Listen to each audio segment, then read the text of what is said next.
Hi hello नमस्कार. कशा आहेत सगळे? परत एकदा तुमचं स्वागत आहे माझ्या यूट्यूब चॅनलमध्ये. मित्रांनो, जग हे खूप पुढे चाललं आहे आणि या जगामध्ये जर राहायचे असेल तर तुम्हाला चांगले संस्कार आणि चांगले मॅनर्स हे तुमच्यामध्ये असणे हे गरजेचेच आहे. मित्रांनो, जन्मतच कोणी वाईट किंवा कोणी चांगलं हे नसतं. जे काही संस्कार, जे काही मॅनर्स असतात ते डिपेंड करतात किंवा जे आपल्यातले जे संस्कार आहेत ते आपल्यात लहानपणापासूनच म्हणा किंवा आपल्या घरातून, आपल्या आजूबाजूच्या वातावरणातून आणि काही काही अशा गोष्टी असतात किंवा असे काही संस्कार असतात जे आपल्याला स्वतःहून लावायचे असतात. ते कोणते संस्कार आहेत ते आपण या व्हिडिओमध्ये पाहणार आहोत. जर तुम्ही माझ्या चॅनलवर नवीनच असाल तर आत्ता सबस्क्राईब करून घ्या, म्हणजे तुम्हाला माझे असे नवनवीन व्हिडिओ पाहायला मिळतील. चला तर मग कोणते आहेत ते संस्कार आता आपण पाहूया. पहिलं तर म्हणजे की तुम्ही जर कोणालाही या जगामध्ये असं म्हणलं जातं की तुम्ही कोणालाही स्वतःहून फुकटचा सल्ला कोणालाही देऊ नका. या जगामध्ये फुकटचा सल्ला देणारे खूप जण असतात, पण ते कोणालाच नको असतं. कारण काय की फुकटचा सल्ला हा कोणालाच नको असतं. त्याच्यामुळे तुम्ही एक लक्षात ठेवा की कोणीही तुम्हाला जर स्वतःहून विचारलं तर तुम्ही त्यांना आपले मत द्या, पण स्वतःहून फुकटचा सल्ला कोणाला देऊ नका. ते कोणालाच आवडत नाही. हे एक चांगले मॅनर्स म्हणले जाते. त्याच्यामुळे तुम्ही कोणालाही फुकटचा सल्ला द्यायला जाऊ नका.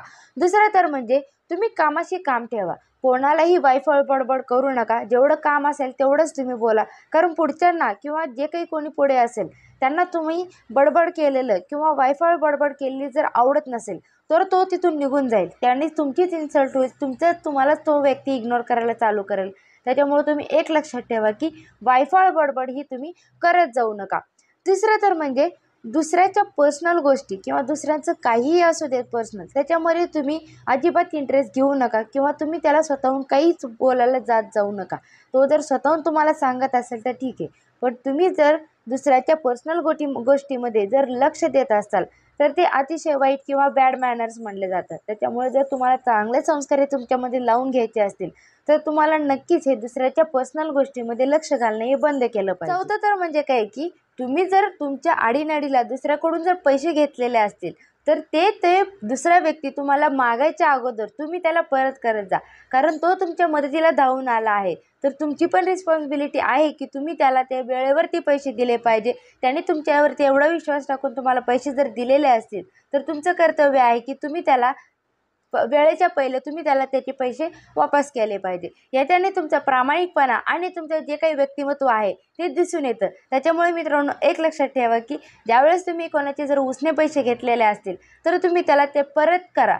वेळेच्या अगोदरच तुम्ही त्याला परत करा. यातून तुमचे चांगले मॅनर्स आणि चांगले संस्कार दिसून येतात. जर दुसऱ्याच्या पैशावरती जर जेवण करत असाल किंवा तुम्हाला जर कोणी ट्रीट दिली असेल किंवा तुमची पार्टी असेल तर तुम्ही नक्की एक लक्षात ठेवा की तुम्हाला जर कोणी पार्टी देत असेल तर तुम्ही दुसऱ्याच्या पैशावरती जेवण मागवताना महाग गोष्टी मागू नका. शक्यतो तुम्ही ऑर्डर करूच नका. पुढचा जो काही तुम्हाला ऑर्डर देणार आहे त्याला सांगा की तूच ऑर्डर दे, तुझी पार्टी आहे, म्हणजे तूच ऑर्डर दिला की सगळेजण व्यवस्थित जेवतील. असं जर तुम्ही सांगितलं तर नक्कीच तुमचा कुठे ना कुठे आदर हा वाढणार आहे आणि तुमचे चांगले संस्कार पण त्यातून दिसून येतात. त्याच्यामुळे तुम्ही दुसऱ्याच्या पैशावरती जर जेवण करत असाल तर महाग गोष्टी या मागवू नका. पुढचं तर म्हणजे दुसऱ्याच्या आयुष्यात डोकवणं किंवा पर्सनल गोष्टीमध्ये लक्ष घालणं हे आत्ताच बंद करा. तुम्हाला पण माहिती ही गोष्ट अजिबात चांगली नाही किंवा दुसऱ्यांच्या पर्सनल गोष्टीला हात लावताना किंवा पर्सनल गोष्टी विचारताना तुम्ही पुढच्याला रिक्वेस्ट करून आणि परमिशन घेऊनच तुम्ही त्याला हात लावत जा. यातून नक्कीच तुमचे मॅनर्स किंवा चांगले संस्कार जे काही तुमचे असतील हे पुढच्याला समजून येतात आणि त्याला कळतं की याच्यामध्ये खरंच चांगल्या गोष्टी किंवा चांगले संस्कार आहेत हे तुमच्या लक्षात येतात. म्हणजे लक्षात ठेवा की पर्सनल गोष्टीला किंवा पर्सनल गोष्टीमध्ये लक्ष घालणं हे तुम्ही आत्ताच बंद करा. नेक्स्ट म्हणजे घरातल्यांना तुम्ही टाईम द्या किंवा जो काही तुमचा टाईम असेल तो तुम्ही स्वतःला घडवण्यामध्ये घालणार तर आहातच, पण तुमचा जो काही टाईम आहे फर्स्ट प्रायोरिटी हे फॅमिली असते. तर तुम्ही फॅमिलीला वेळ देत जा आणि यातूनच तुमचे फॅमिलीमध्ये राहिल्याने चांगले संस्कार हे तुमच्यामध्ये आपोआप रुजणार आहेत. त्याच्यामुळे फॅमिलीला तुम्ही तुमचा टाईम देत जा.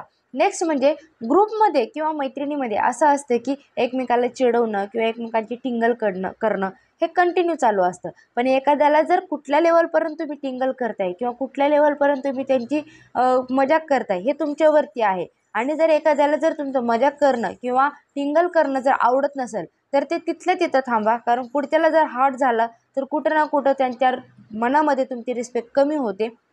त्याच्यामुळं तुम्ही तुमच्या मित्रमैत्रिणीमध्ये कितीही जुने मित्रमैत्रिणी असले तरी तुम्ही जर कोणाची जर मस्करी करत असाल आणि जर ते पुढे त्याला सहन होत नसेल तर तुम्ही ते लक्षात घेऊन तेव्हा ते थांबवलं पाहिजे. मित्रांनो, एक लक्षात ठेवा की जो काही व्यक्ती असतो ते देवाने बनवलेला असतो. प्रत्येकाचा रंग वेगळा असतो, प्रत्येकाचे गुण वेगळे असतो, प्रत्येकाची उंची, वजन हे सगळं वेगळं असतं.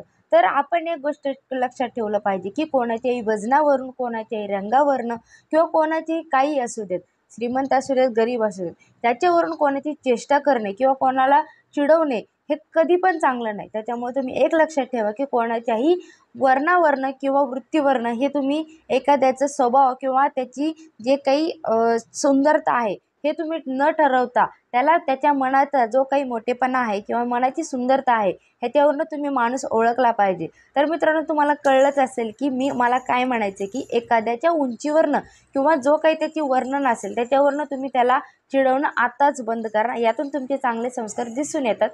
तर आणि ह्याच्यातून तुमच्या पुढच्याच्या मनामध्ये रिस्पेक्ट हा 100% वाढणार आहे. कोणाच्याही पर्सनल गोष्टीला हात लावताना, मी मगाशी सांगितलं, कोणाच्याही पर्सनल गोष्टीला हात लावताना किंवा ते हाताळताना तुम्ही त्याला रिक्वेस्ट करून किंवा परमिशन घेऊनच तुम्ही त्याला हात लावत जा. सगळ्यांशी हसून बोलत जा. हसल्याने आयुष्य वाढतं आणि पुढच्याच्या मनात पण तुमचा रिस्पेक्ट हा 100% वाढणार आहे. त्याच्यामुळं पुढच्याशी बोलताना, तुम्ही सगळ्याशी बोलताना हे तुम्हाला हसून बोलायचं आहे आणि आनंदात राहायचं आहे. म्हणजे काय की मी मगाशी सांगितल्याप्रमाणे पर्सनल गोष्टीमध्ये बोलत जाऊ नका. तर पर्सनल गोष्टीमध्ये काय येते की कोणाचाही पगार, कोणाचंही वय किंवा तुझं काय चाललंय, तुझं लग्न कधी होणार आहे, तुझं पुढचं प्लॅनिंग काय, हे कोणालाही विचारत बसू नका. कारण कोणालाच आवडत नाही की पर्सनल गोष्टी पुढच्याला माहीत असावेत किंवा पर्सनल गोष्टी कोणाला तरी स्वतःहून विचारल्यानंतर सांगावं, हे कोणालाच आवडत नाही. त्याच्यामुळे तुम्ही एक लक्षात ठेवा की कोणालाही पर्सनल गोष्टी विचारताना त्याचा पुढच्याला आवडेल का नाही हा विचार करूनच तुम्ही त्याला बोलत जा. तो स्वतःहून जर सांगत असेल तर ऐका, पण तुम्ही स्वतःहून त्याला अजिबात काही पर्सनल गोष्टी विचारायला जाऊ नका. स्वतःचा मोठेपणा कधीही कोणाला सांगत बसू नका. स्वतःचा मोठेपणा ऐकायला कोणालाच आवडत नाही. कोणीही असू देत, कितीही मोठा माणूस असू देत किंवा कितीही छोटा माणूस असू देत, स्वतःचा मोठेपणा किंवा वायफळ बडबड करत बसणारे माणूस हे कोणालाच आवडत नाही. त्याच्यातून तो पुढचा माणूस हा इरिटेट होतो आणि तिथून निघून जातो. त्याच्यामुळे तुम्ही एक लक्षात ठेवा की स्वतःचा मोठेपणा किंवा स्वतःचं काही असेल तर ते सांगत बसू नका. म्हणलं जातं की first impression is the last impression. त्याच्यामुळं तुम्ही कोणालाही भेटताना आनंदाने, हसमुख, असं एकदम आपलं पर्सनॅलिटी एकदम छान वाटलं पाहिजे, असं तुम्ही राहिलं पाहिजे. यातून तुमचे चांगले संस्कार आणि चांगले मॅनर्स जर लक्षात येतील पुढच्यांच्या, तर नक्कीच तो पुढचा माणूस हा इम्प्रेस होणार आहे आणि तुम्हाला लाईफ टाईम तो लक्षात ठेवणार आहे. तर तुमचा असा स्वभाव राहायला पाहिजे की तो माणूस जर तुम्हाला एकदा भेटला तर तुम्हाला लाईफ टाईम तो लक्षात ठेवला पाहिजे. असं तुमची वृत्ती आणि तुमचे चांगले संस्कार हे तुमच्यामध्ये असले पाहिजे. तर या व्हिडिओमधून तुम्हाला नक्कीच कळलं असेल की चांगले संस्कार म्हणजे काय, मला काय सांगायचं होतं, किंवा तुम्हाला या व्हिडिओमधून नक्कीच कळलं असेल की मला काय म्हणायचं होते की चांगले संस्कार म्हणजे काय, की तुम्ही जे काही तुमच्या समाजामध्ये किंवा जो काही तुमचा ग्रुप असेल किंवा जो काही तुमचं घर असेल, तुम्ही कसे वागता, कसे बोलता, कसे राहता, तुमचे कसे मॅनर्स आहेत तुमच्यामध्ये, ह्याच्यातून तुमचे चांगले संस्कार दिसून येतात. तर हा व्हिडिओ जर आवडला असेल तर नक्कीच कमेंट करून सांगा आणि चॅनलला लाईक आणि सबस्क्राईब करायला विसरू नका. धन्यवाद.